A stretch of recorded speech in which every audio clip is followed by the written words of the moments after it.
Amados hermanos, esta tarde estaremos continuando con nuestro estudio sistemático y exegético del libro de los Hechos de los Apóstoles.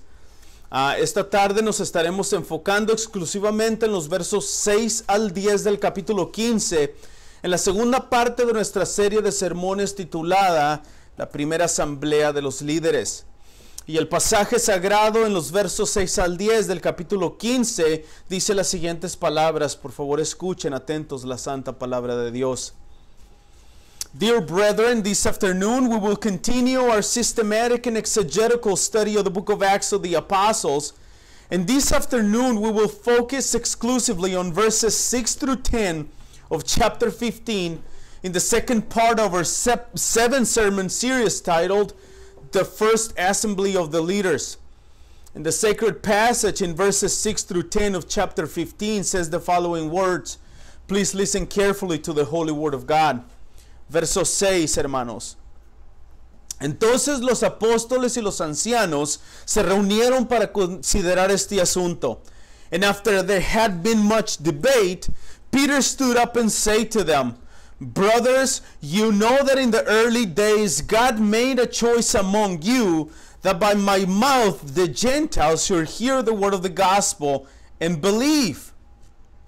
Dios, que conoce el corazón, les dio testimonio dándoles el Espíritu Santo al igual que a nosotros. And he made no distinction between us and them, having cleansed their hearts by faith.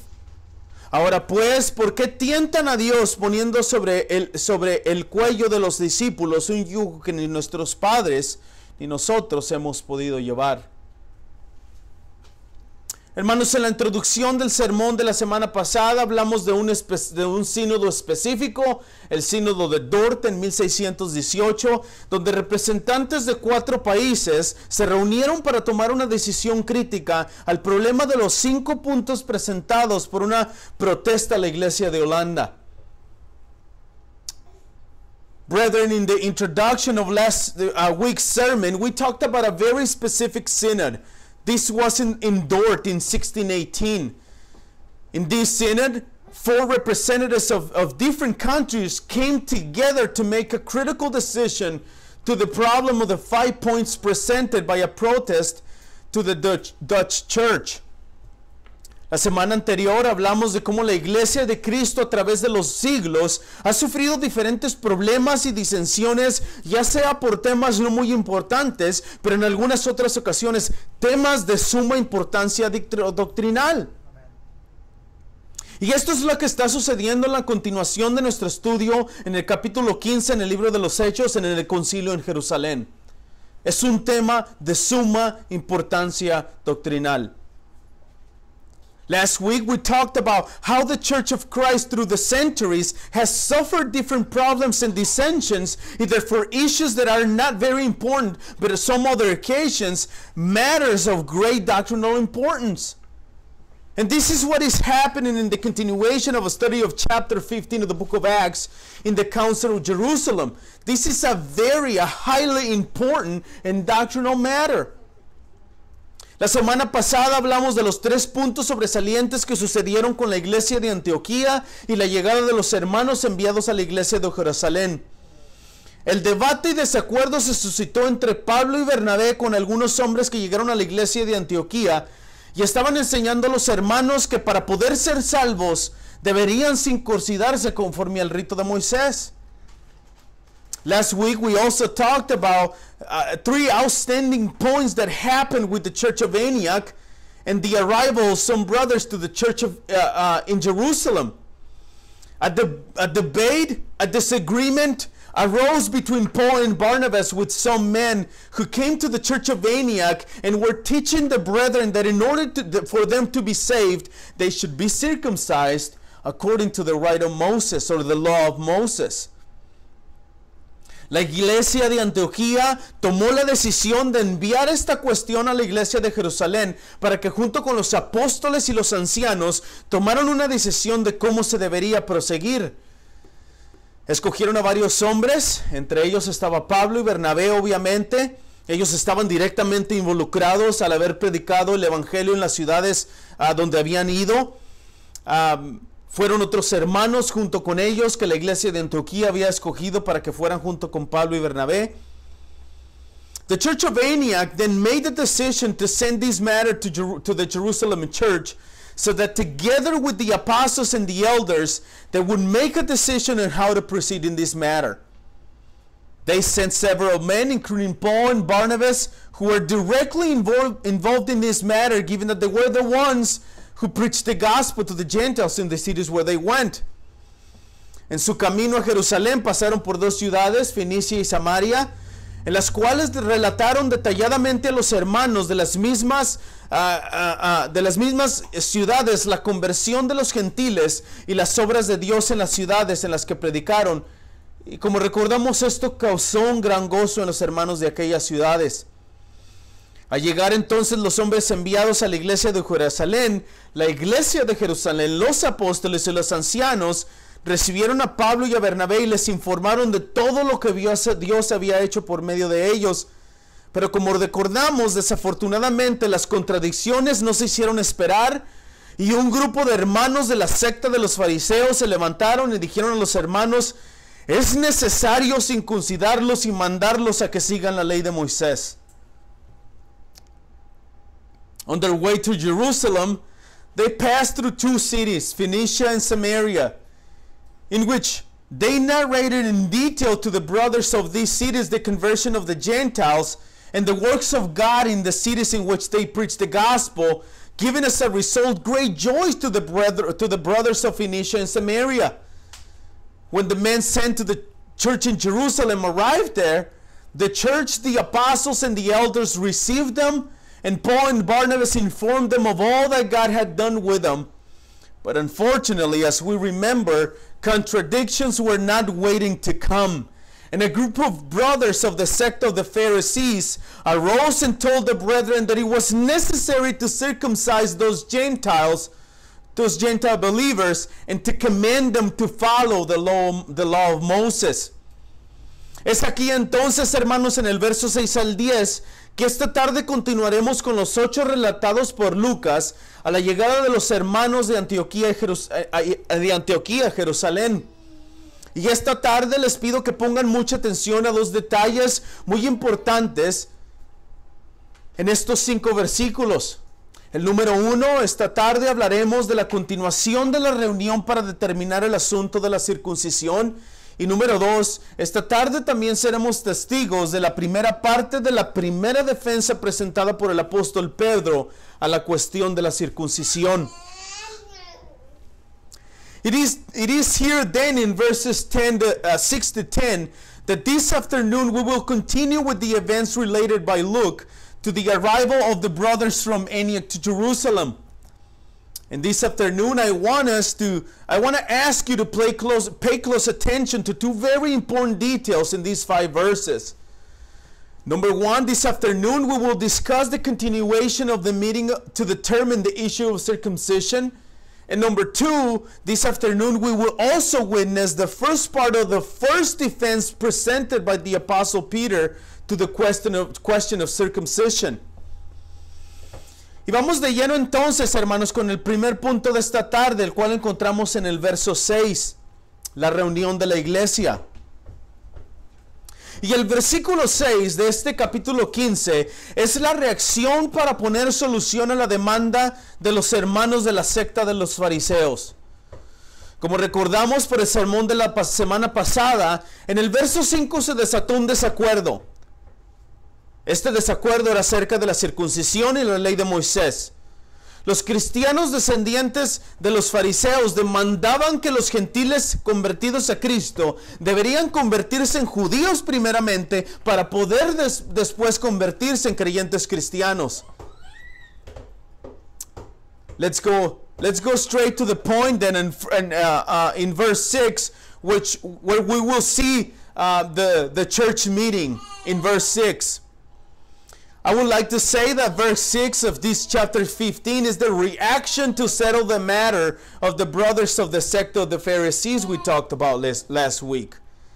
As we recall from last week's sermon, in verse 5, a disagreement was unleashed about the circumcision and the law of Moses. Christians, descendants of the sect of the Pharisees, demanded that Gentiles converted to Christ should become Jews first so that they could later become Christian believers. En el verso 6, entonces Lucas nos dice que los apóstoles y ancianos de la iglesia de Jerusalén, obviamente junto con Pablo, Bernabé, los otros hermanos que habían enviado de Antioquía y muchos otros hermanos reunidos de la iglesia de Jerusalén, como está estipulado en el verso 12 y el verso 22, se reunió para considerar este asunto. En este momento ya tienen el informe dado por Pablo y Bernabé y la conversión de los gentiles, pero también tienen la demanda de los cristianos de la descendencia farisaica pidiendo que se les circuncidara, y ya es tiempo entonces de tomar cuentas en el asunto. In verse 6, Luke tells us that the apostles and elders of the church of Jerusalem, obviously together with Paul and Barnabas and the other brothers sent from the church of Antioch, and many other brethren gather, as it is detailed in verses 12 and 22 of this same chapter, met to consider this matter, the matter of circumcision. At this time, at this very point, they already have the report given by Paul and Barnabas in the conversion of the Gentiles, but they also have the demand of Christians of the Pharisaical descent asking that they be circumcised, and it is time to take action in the matter. Es ahora entonces que con todos los hechos y testigos presentes reunidos en la primera defensa de este asunto, se llevará a tomar en cuenta, y el primero de tomar la palabra es el apóstol Pedro. Y el apóstol Pedro, hermanos, presenta 3 argumentos divinos y una pregunta para defender su posición y sobre todo demostrar la voluntad de Dios. El primero de ellos lo encontramos en el verso 7. Pero antes de que veamos este argumento, es necesario notar las primeras palabras de este mismo verso, donde leemos que después de mucho debate, Pedro se puso de pie y habló a los hermanos presentes. Hermanos, cuando se trata de diferencias doctrinales que no son muy importantes, es necesario e inteligente no entrar en controversia. Pero hay circunstancias y hay temas doctrinales que son cruciales para el Evangelio de Jesucristo, que es necesario tomar los 2 pies fuertes y tomar una decisión y defender el Evangelio. Y esto era lo que estaba sucediendo en Jerusalén. Después de mucho tiempo y mucho debate, porque es un tema importante. It is now, with all the facts and the witnesses assembled together, that the first defense of this matter will be taken into account, and the first one to take the floor is the Apostle Peter. The Apostle Peter presents 3 divine arguments and a question to defend his position and above all, to demonstrate the will of God in this whole situation. And the first of them we find here in verse 7. But before we see this first argument, it is necessary to note the first word of this same verse, where we read that after much discussion, Peter stood up and spoke to the brothers gathered together. Now, it is important for us to understand that when our minimal differences that we have with other brothers, it is wise and necessary not to enter into debate. But when it's a matter that is highly, extremely important and doctrinal, it is important to stand up firm to defend the gospel of Jesus Christ. And this is what was happening in the church of Jerusalem. Hermanos, el asunto de la circuncisión no era, ni lo es en el día de hoy, un asunto pequeño. Este asunto es de suma importancia. Este debate de esta manera, de acuerdo al verso 6, se llevó por mucho tiempo. Esto nos muestra, hermanos, y nos enseña que las cosas que son de suma importancia doctrinal, una vez más, deben tomarse con mucha seriedad y se les debe dar el tiempo necesario para poder solucionarlos. Fue Martín Lutero el que dijo: verdad sobre todo y paz si es posible. En las iglesias de nuestros días es lo contrario. Paz a toda costa y verdad si es posible. No digas nada, no te metas en problemas. The issue of circumcision was not, nor it is today, a small matter. This matter is of extreme importance. This discussion of this theme, according to verse 6, was taken for a long time. Once again, this shows us and teaches us that things that are of extreme doctrinal importance must be taken seriously and given the proper time to solve them. It was Martin Luther who said, "Truth at all times and peace if possible." But the churches today teach the opposite. Keep the peace at all costs. Don't speak truth. Don't say that. Don't get into trouble. The brothers were debating for a long time this matter. Después de estas palabras, hermanos, en el verso 7, Pedro usa el primer argumento divino con las palabras: hermanos, ustedes saben que en los primeros días Dios escogió de entre ustedes que por mi boca los gentiles oyeran la palabra del evangelio y creyeran. Hermanos, es de suma importancia que notemos el fundamento divino que Pedro, al estar argumentando en los versos 7, 8 y 9 que veremos, para obviamente la semana que entra en el verso 11, concluir con su defensa de los actos de Dios para la inclusión de los gentiles en la iglesia. After these words of much debate, we see Peter's first divine argument with the words, "Brothers, you know that in the early days God made a choice among you, that by my mouth the Gentiles should hear the word of the gospel and believe." Brethren, it is highly important that we note the divine foundation that Peter is arguing in verses 7, 8, and 9. So then by verse 11, which we'll see next week, he will conclude his defense of God's acts for the inclusion of the Gentiles to the church. Aquí en el verso 7, Pedro argumenta que fue Dios quien le escogió a él para llevar el evangelio a los gentiles. Esto es obviamente una referencia a todo el capítulo 10 y parte del capítulo 11 aquí en el libro de Hechos, donde encontramos la narrativa en la casa de Cornelio. La mayoría de los teólogos datan el concilio de Jerusalén como un año ocurrido en el año 49 después de Cristo. Pedro hace referencia de la casa de Cornelio aproximadamente en el año 39. En otras palabras, lo que Pablo está diciendo a los hermanos presentes es que hacía aproximadamente 10 años, Dios soberanamente había escogido que Pedro sería el hombre que llevaría el evangelio a los gentiles por primera vez.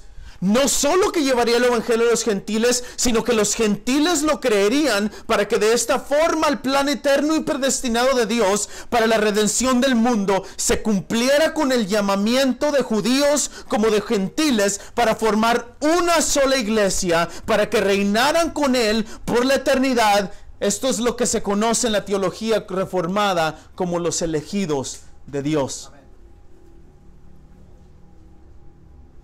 And here in verse 7, Peter argues that it was God himself who chose him to bring the gospel to the Gentiles. This obviously refers to the whole chapter 10 and part of chapter 11 here in the book of Acts, where we find the account in the house of Cornelius. Most of theologians date the council in Jerusalem as occurred in year 49 AD. And Peter made this reference to the house of Cornelius in about year 39 AD. In other words, what Peter is saying to the brothers present at the council is that about 10 years ago, God had chosen him, that he would be the man that would take the gospel to the Gentiles for the very first time. Not only this, but that they would take and receive the gospel. They will believe in the gospel, so that way the eternal and predestined plan of God from the redemption of the world will be fulfilled with the call of Jews as of Gentiles together to form a single church, so that they together will reign with him for eternity. This is what we know in Reformed theology as the elect people of God. Es de suma importancia, hermanos, entender las palabras de Pedro en el verso 7. Él dice que fue Dios quien lo escogió a él para llevar el evangelio a los gentiles. En otras palabras, Pedro está dando la gloria, el poder y soberanía a Dios en sus hechos. No fue Pablo quien de su mismo deseo dijo, yo voy a los gentiles y voy a tomar el título del primer hombre que predicó a los gentiles. Una vez más, es notorio ver que Pedro demuestra que fue una acción divina. Fue algo que Dios hizo, no él, fue Dios. Algo que Dios hizo conforme a su voluntad, no Pedro a la de él, sino Dios mismo para continuar con su plan misericordioso, para por medio de la redención en la cruz y a través de la muerte y resurrección de Jesucristo, rescatar de sus pecados a los elegidos. It is of the utmost importance to understand the words of Peter here in verse 7. He says that it was God who chose him to bring the gospel to the Gentiles. In other words, Peter is giving glory, power, and sovereignty to God for his deeds. It was not him, it wasn't Peter, the one who in his own desire said, I'm going to go to the Gentiles and preach to them. I'm going to be the man who preached to the Gentiles for the first time. I want that title. Again, it is very important to see that Peter demonstrated that it was a divine action. It was a God action. Something that God did according to his will. Not Peter to his, but God himself to continue in his merciful plan for the redemption of the cross and through the death and resurrection of Jesus Christ to rescue the elect from their sins. El verso 8, hermanos, nos da el segundo argumento divino en las palabras de Pedro cuando dijo, Dios que conoce el corazón les dio testimonio dándoles el Espíritu Santo al igual que a nosotros. En este segundo argumento divino, Pedro demuestra uno de los atributos de Dios, omnisciencia. Y también en este argumento divino también demuestra la gracia de Dios a darles el Espíritu Santo a los gentiles, al igual que lo hizo con los judíos. Now, verse 8 gives us the second divine argument in Peter's words when he said, verse 8, and God who knows the heart bore witness to them by giving them the Holy Spirit just as he did to us. In this second divine argument, Peter demonstrates one of God's attributes, omniscience. And also he demonstrates here in verse 7 the grace of God in giving the Holy Spirit to the Gentiles just as he did to the Jews. Las palabras de Pedro, hermanos, sobre la omnisciencia de Dios son claves para poder entender hasta dónde va Pedro con sus argumentos.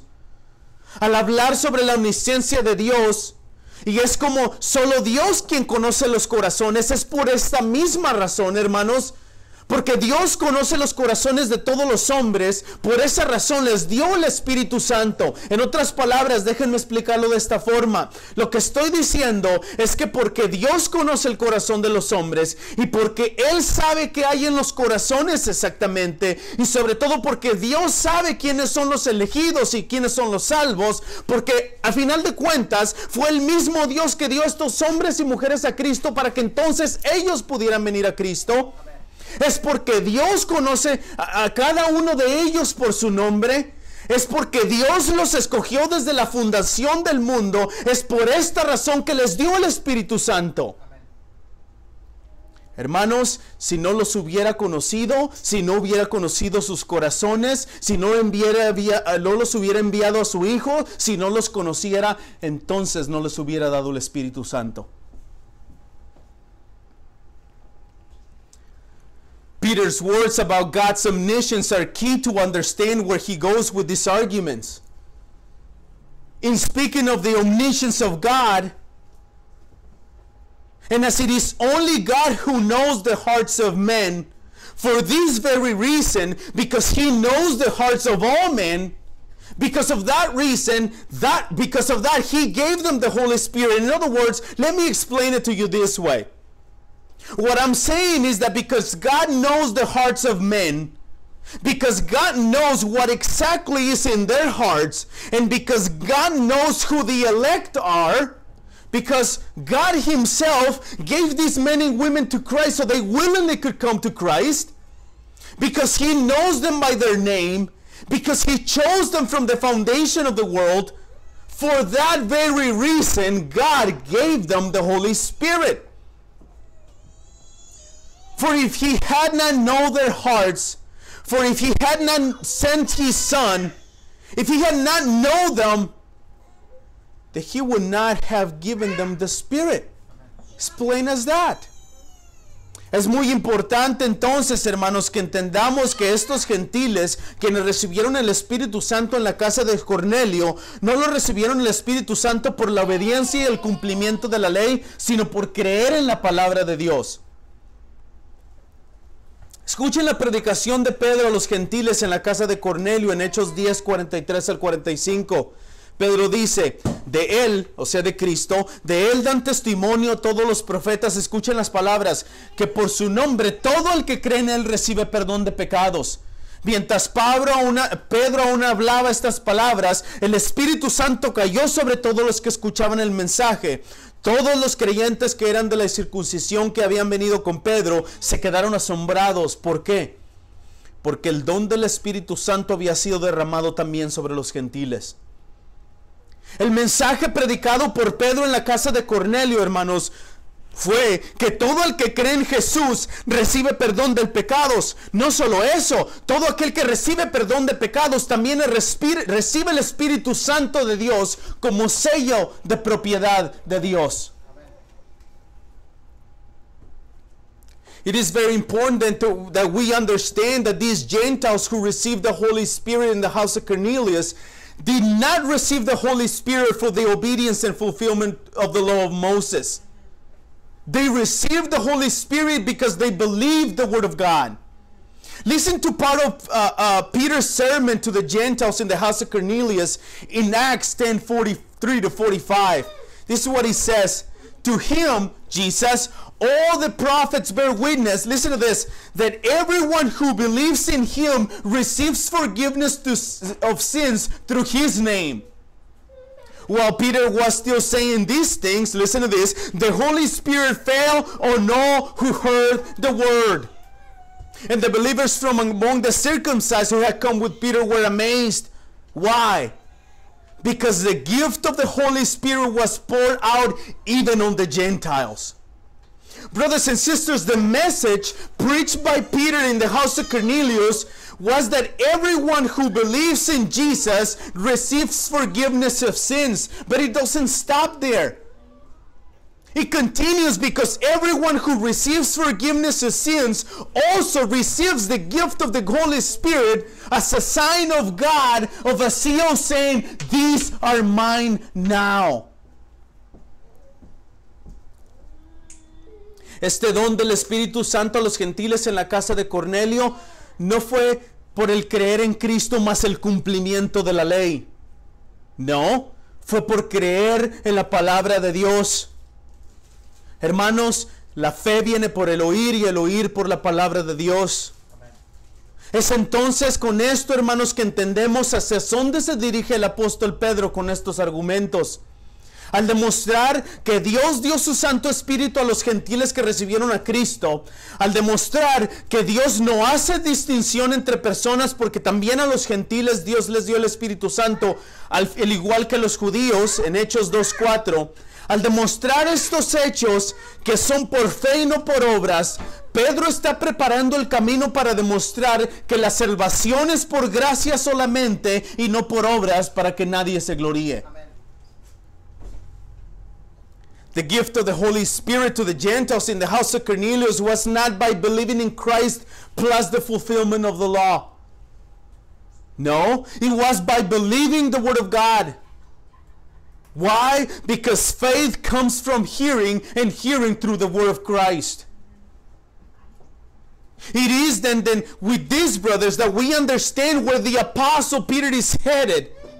He's going with these arguments to prove that by demonstrating that God gave His Holy Spirit to the Gentiles who received Christ, by demonstrating that God makes no distinction between persons, because He also gave them, the Gentiles, the Holy Spirit, just as He did to the Jews in Acts 2:4.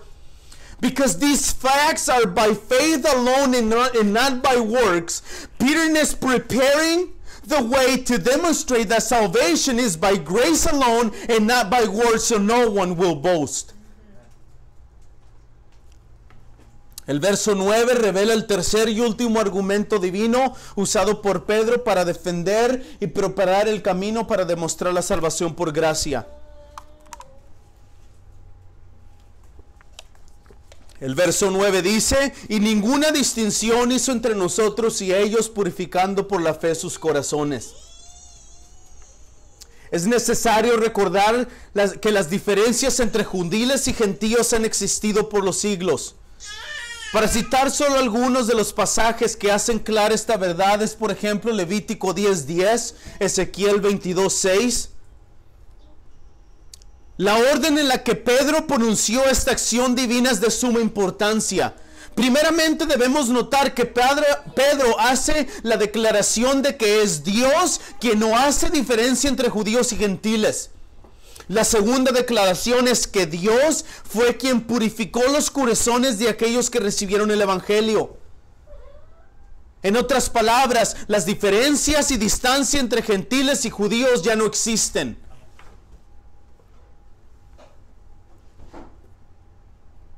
Verse 9 reveals the third and final divine argument used by Paul to defend and prepare the way to demonstrate salvation by grace alone.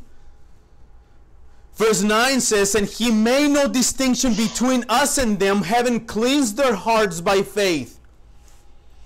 It is necessary to remember that the differences between Jews and Gentiles have existed for centuries. To cite only some of the passages that make this truth clear are, for example, Leviticus 10:10, Ezekiel 22:26. Now, the order in which Peter pronounced this divine action is very, very important. In verse 9, first we note that Peter makes the statement that it was God who makes no distinction between Jews and Gentiles. The second statement is that it is God, not man, it is God who purifies the heart to those who receive the gospel. Hermanos, en otras palabras, una vez más, las diferencias ya no existen. Dios las ha derribado con la universalidad del Evangelio. Dios ha llamado a sí mismo hombres y mujeres de todas las razas, colores, nacionalidades, etc., para darles vida eterna y hacer de todos ellos una sola iglesia, un solo cuerpo, acercándolos a todos por medio de la sangre de Cristo, porque Dios hizo de dos pueblos, judíos y gentiles, un pueblo, derribando la pared de separación, poniendo a fin la enemistad para crear en él mismo de los dos un nuevo hombre, estableciendo la paz. De esta forma ya no estamos separados, sino somos santos y por lo tanto somos familia de Dios. In other words, the differences in distance between Gentile and Jews no longer exist. God has brought down with these differences with the universality of the gospel. God has called to Himself men and women of all races, colors, nationalities, etc., to give them eternal life and to make them of them all one church, one body, bringing them all through the blood of Christ, because God made out of two peoples, Jews and Gentiles, one people, a people, breaking down the wall of separation, putting an end to enmity between each other. Why? To create in Himself a new man by establishing peace. So we are no longer separated, we are saints, and therefore we are the family of God. Es muy importante entonces notar la forma en que Pedro en la construcción de este versículo demuestra al decir las palabras y ninguna distinción hizo entre nosotros y ellos. Hago referencia a esto, hermanos, porque si ponen atención, él primero pone a los judíos, dice entre nosotros y ellos. Al mencionar primero a nosotros, o sea, los judíos, está volteando las palabras para demostrar que nosotros, o sea, los judíos, también eran salvos al igual que ellos, o sea, los gentiles. En otras palabras, Pedro pudo haber dicho que los gentiles también eran salvos al igual que los judíos, porque al final de cuentas la salvación procedía de los judíos, pero él está volteando las palabras, está diciendo nosotros somos salvos igual que ellos, poniéndolos en un solo nivel. No hay diferencias, somos los mismos. De esta forma está demostrando la universalidad y la autenticidad de la salvación de los gentiles. No hay nada más que decir. It is very important then to note how Peter in the construction of this verse alone demonstrates by saying the words, and he made no distinction. Listen to the words, between us and them. He says us first and then them. Why I want us to know this? Peter, by mentioning them first, meaning the Jews, is turning his words around to show that the us, in verse 9, meaning the Jews, were also saved just as them, meaning the Gentiles. In other words, what I'm saying is that Peter could have said the Gentiles were also saved as we are because salvation comes from the Jews. But he's turning that around. He's not saying that, he's saying it backwards. He says that the Jews are saved just like the Gentiles to demonstrate the universality and the authenticity of the salvation of the Gentiles. La segunda cosa importante a notar aquí en el verso 9 es el argumento divino que Pedro usó para demostrar la autenticidad de la salvación de los gentiles mediante la predicación del Evangelio. El final del verso 9 dice que Dios purificó por la fe el corazón de los gentiles para salvación. Una vez más, todas estas son acciones divinas, cosas que Dios hizo. El final del verso 9 dice, una vez más, Dios purificó por la fe el corazón de los gentiles para salvación. Esto es muy interesante, hermanos, e importante de entender. Como recordamos por las palabras escritas en el Evangelio de Marcos, capítulo 7, versos 1 al 23, Jesús demostró que lo que contamina al hombre no es lo que come, sino lo que sale del corazón del hombre, lo que está contaminado por pecado. El profeta Jeremías en el capítulo 17, verso 9, claramente habla de la condición engañosa del corazón humano, tal y como lo hizo Jesús en Marcos 7, 21. The second important thing to note here in verse 9 is the divine argument that Peter used to demonstrate the authenticity of the salvation of the Gentiles by the preaching of the gospel. The end of verse 9 says that God cleansed the hearts of the Gentiles by faith for salvation. And this is very interesting and important to understand. As we recall from the words written in the Gospel of Mark chapter 7 verse 1 to 23, Jesus showed in that passage that what contaminates man is not what he eats, but what comes out of the heart of men. In other words, what Jesus said is that the heart of man is condemned by sin. Now the prophet Jeremiah in chapter 17 verse 9 clearly speaks of the deceptive condition of the human heart, just as Jesus did in Mark 7:21. Estos dos pasajes, hermanos, de Jeremías y Marcos, demuestran la necesidad de la regeneración y la necesidad de un intercambio de corazón en el pecador. El profeta Jeremías una vez más demuestra la verdad de la promesa del nuevo pacto, en el cual Dios promete su ley en los corazones de los hombres que serán redimidos para llamarlos su pueblo. Otro ejemplo claro es el profeta Ezequiel 36:26, cuando dijo, escuchen lo que dice: además les daré un corazón nuevo y pondré un espíritu nuevo dentro de ustedes. Quitaré de su carne el corazón de piedra y les daré un corazón de carne. Pero hermanos, desde la encarnación de Cristo y su muerte sacrificial en la cruz, la universalidad del pecado se hizo manifiesta tanto para judíos como para gentiles, según leemos en Romanos 3:9. Porque tanto judíos como gentiles están bajo pecados, porque no hay justo ni aun uno. These passages, Mark 7 and Jeremiah 22, demonstrate the need of regeneration and the need of an exchange of a new heart in the sinner. The prophet Jeremiah once again demonstrates this truth of the promise of the new covenant, in which God promises to put his law in the hearts of men who will be redeemed to call them his own people. Another clear example of that is that of the prophet Ezekiel in Ezekiel 36:26, when he said, or God said, listen to the words, "And I will give you a new heart and a new spirit, and I will put within you, and I will remove the heart of stone from your flesh and give you a heart of flesh." But brothers and sisters, from the incarnation of Christ and his sacrificial death on the cross, the universality of sin became manifest both to Jews and Gentiles, as we read in Romans 3:9. Both Jews and Gentiles are under sin, and because there is no one righteous, not even one. Hermanos, no solo el pecado se hizo manifiesto como universal, sino también la salvación del hombre. El apóstol Pablo habló de esta verdad en la carta a los Romanos 10:9 al 13. Escuchen lo que dice, hermanos. Pablo dice que si confiesas con tu boca que Jesús es el Señor y crees en tu corazón que Dios lo resucitó de los muertos, serás salvo.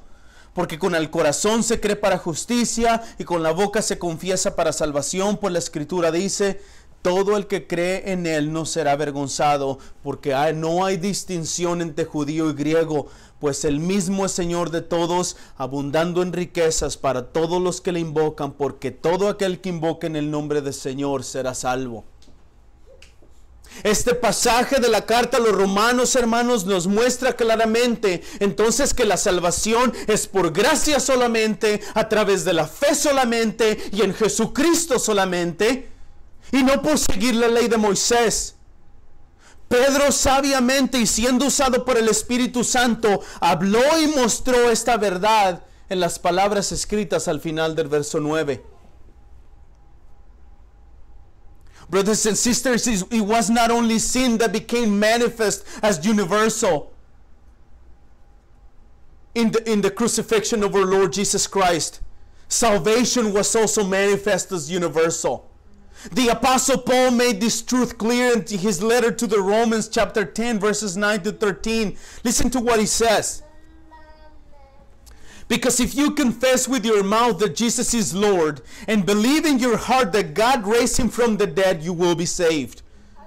For with the heart one believes and is justified, and with the mouth one confesses and is saved. Listen to this. For the scripture says, everyone who believes in him will not put to shame. For there is no distinction between Jew and Greek. For the same Lord is Lord of all, bestowing his riches on all who call on him. For everyone who calls on the name of the Lord will be saved. This passage from the letter to the Romans shows us then clearly that salvation is by grace alone, through faith alone, in Jesus Christ alone, and not by following the law of Moses. Peter wisely, and being used by the Holy Spirit, spoke and showed this very truth in the words written at the end of verse 9. Al final, hermanos, en el verso 10, Pedro hace una pregunta apelando a la máxima autoridad, Dios. Este es el último y más fuerte argumento de Pedro para demostrar que la ley de Moisés no era necesaria para la salvación. Y este argumento lo hace en una forma de pregunta. ¿Por qué tientan a Dios poniendo sobre el cuello de los discípulos un yugo que ni nuestros padres ni nosotros hemos podido llevar? Con esta pregunta Pedro estaba concluyendo dos cosas. Número uno, que al imponer la ley en los creyentes gentiles estaría tentando a Dios. Y número 2, que al imponer la ley en los creyentes gentiles se les estaría poniendo un yugo sobre su cuello. At the end, in verse 10, Peter asks a question appealing to the highest authority, God. This is Peter's last and strongest argument establishing the fulfillment of the law that the law of Moses was not necessary for salvation. And he makes this argument in the form of a question. Why are you putting God to the test by placing a yoke on the neck of the disciples that neither our fathers nor we have been able to bear? With this question, Peter was concluding two things. Number 1, that by imposing the law on the Gentile believers, they will be tempting God. And number 2, that by imposing the law on the Gentile believers, they will be putting a yoke on their neck. Ahora, hermanos, estas dos conclusiones de Pedro en esta pregunta serían devastadoras en todos los aspectos, destruyendo totalmente el puro evangelio de Jesucristo. Al tentar a Dios es como ponerse en contra del mismo. Es como ir en contra de Dios mismo. El tentar a Dios era un mandato estipulado en Deuteronomio 16:6. Pero el resultado de tentar a Dios, hermanos, fue visto por toda la iglesia en la muerte de Ananías y Zafira, quienes en Hechos 5:9 tentaron el Espíritu de Dios con sus mentiras y como resultado les costó su vida. Now these two conclusions of Peter in this question will be devastating in all respects, totally destroying the pure gospel of Jesus Christ. In tempting God, it is putting oneself against God, going against God. This was not only a direct command stipulated in Deuteronomy 6:16, but also the result of tempting God was seen by the whole church in the death of Ananias and Sapphira, who in Acts 5:9 tempted the Spirit of God with their lies, and as a result, it cost them their lives. En cuanto a la cuestión de poner en los cuellos de los creyentes el yugo de la ley, nuestro Señor Jesucristo denunció los hechos de los escribas, fariseos e intérpretes de la ley en Lucas 11:46. Jesús les dijo: hay también de ustedes intérpretes de la ley, porque cargan a los hombres con cargas difíciles de llevar y ustedes ni siquiera las tocan estas cargas con sus dedos. Pero fue el mismo el Señor Jesucristo que pronunció las palabras: vengan a mí todos los que están cansados y cargados, y yo los haré descansar.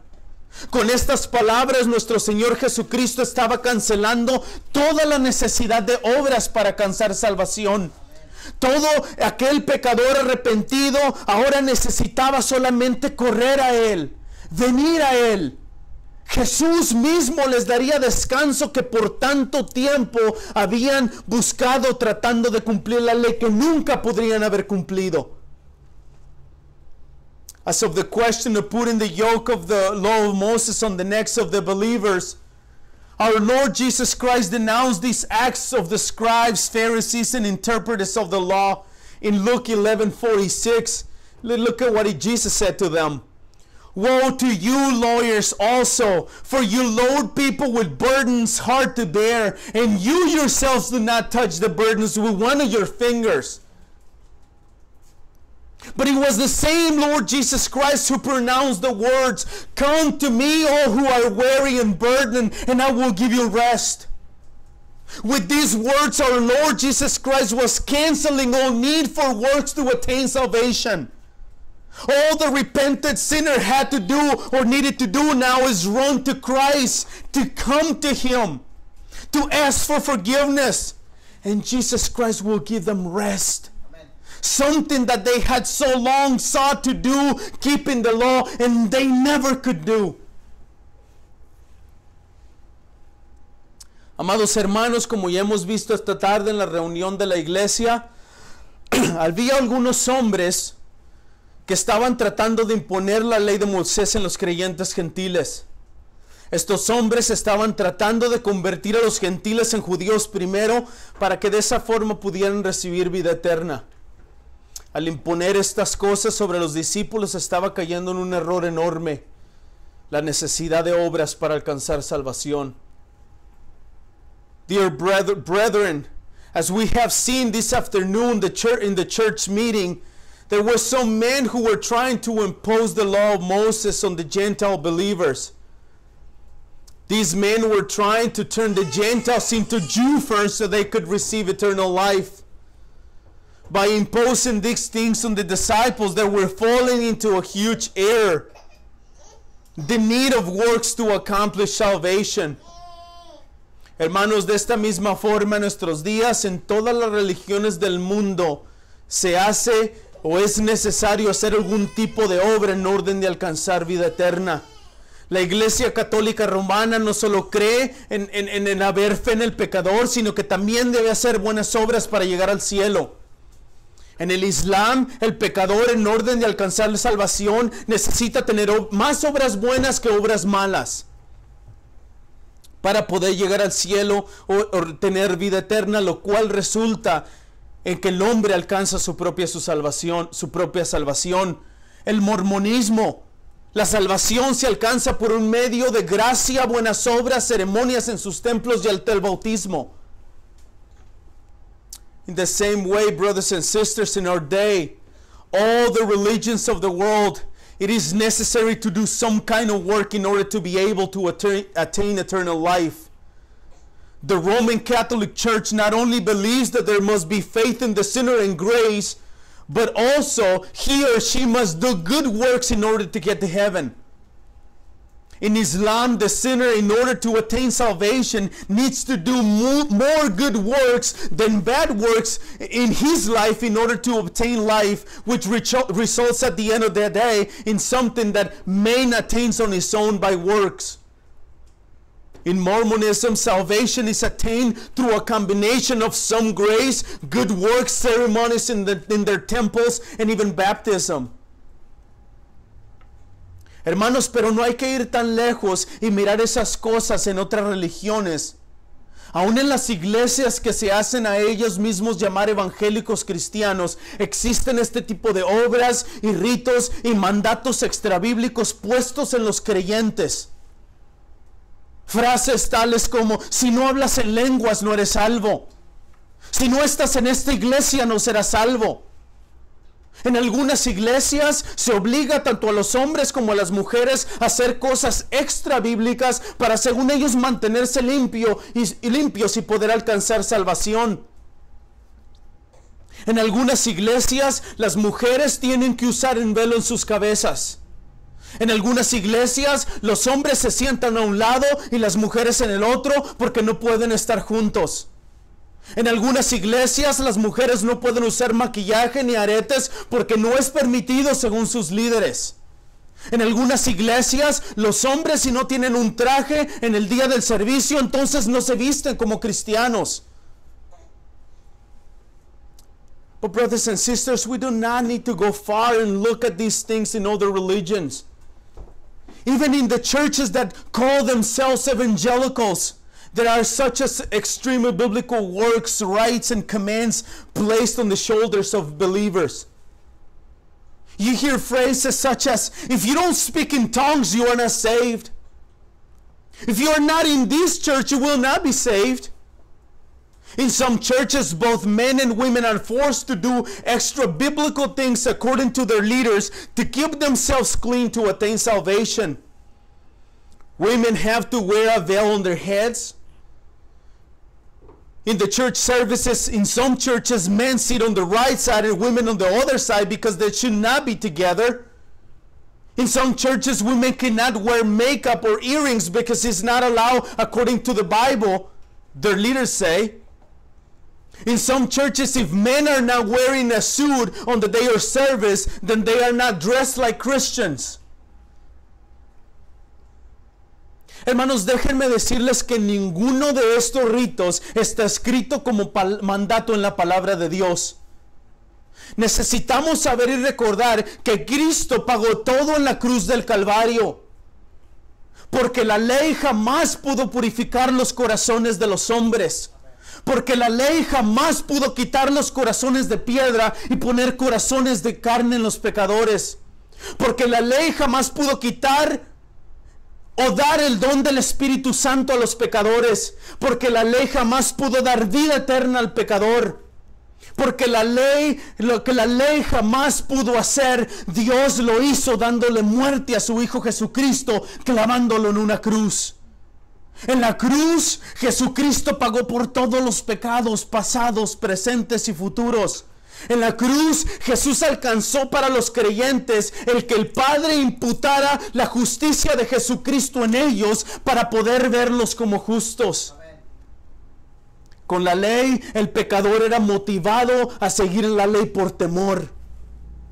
Pero Jesús en la cruz consiguió que el pecador arrepentido se le diera un corazón que voluntariamente obedeciera la ley de Dios, no por temor, sino por amor, porque el amor es el cumplimiento de la ley. Brothers and sisters, let me tell you that none of these things are written in scriptures as commands from God. You need to know and you need to remember that Christ paid everything on the cross of Calvary. Because the law could never purify the hearts of sinners. Because the law could never remove the hearts of stone and put hearts of flesh in sinners. Because the law could never give the gift of the Holy Spirit to sinners. Because the law could never give eternal life to the sinners. What the law could never do, God did by killing His only begotten Son, Jesus Christ, nailing Him to the cross. On the cross, Jesus paid for all sins, past, present, and future. At the cross, Jesus attained for believers that the Father would impute the righteousness of Jesus Christ in them to able to see them as righteous. With the law, the sinner was motivated to follow it by fear. But Jesus on the cross succeeded in giving the repentant sinner a new heart that is willing to obey the law of God, not out of fear, but love, because love is the fulfillment of the law. Es por esta razón, hermanos y amigos, que debo hablarles sobre las buenas noticias del Mesías Jesucristo. Aquellos que no tienen una relación con Él a través de la fe. Él es el Hijo encarnado de Dios, anunciado por los profetas, nacido de una virgen. Él anduvo entre nosotros en su completa divinidad y vivió una vida sin pecado. Él murió en la cruz, fue sepultado, pero al tercer día resucitó de entre los muertos y ascendió al Padre para expiar por los pecados de aquellos que son suyos, para que la justicia de Dios fuera imputada a ellos. Porque por su perfecto acto de justicia nos hace a nosotros justos por medio de la fe en Él. Y Él regresará en un futuro cercano para establecer su reino con poder y gloria. Y si tú te arrepientes de tus pecados y le recibes fe hoy mismo puedes ser llamado hijo de Dios. No esperes más tiempo. Medita en tu vida. Arrepiéntete de tus pecados. Pide perdón. Corre a Cristo. Abrázale, pide perdón. Piensa en estas palabras. It is for this reason, brothers and sisters and friends, that I must tell you about the good news of the Messiah, Jesus Christ, to those who don't have a relationship with Him through faith. He is the incarnate Son of God, announced by the prophets, born of a virgin. He walked among us in His full divinity and lived a sinless life. He died on the cross. He was buried, but on the third day He arose from the dead and ascended to the heaven to atone for our sins, so God's righteousness will be imputed to us. Christ, by His perfect act of justice and obedience on the cross, makes us righteous through faith in Him. And He will be back soon to establish His kingdom with power and glory. And if you repent of your sins and receive Him in faith today, you can be called a child of God today. Please don't wait longer. Please receive Christ. Run to Him. Embrace Him. Ask for forgiveness. Call His name and tell Him that you have broken His law. Please repent of your sins. Receive Christ in faith. Vamos a orar, hermanos. Let's pray our prayer of application.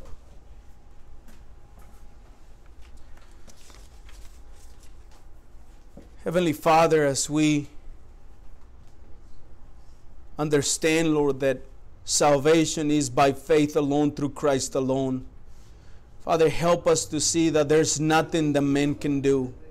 There is absolute. We don't give nothing in salvation but our sins. So, Father, I pray in the name of your Son, Jesus Christ, that those who don't know you today, call them, Lord.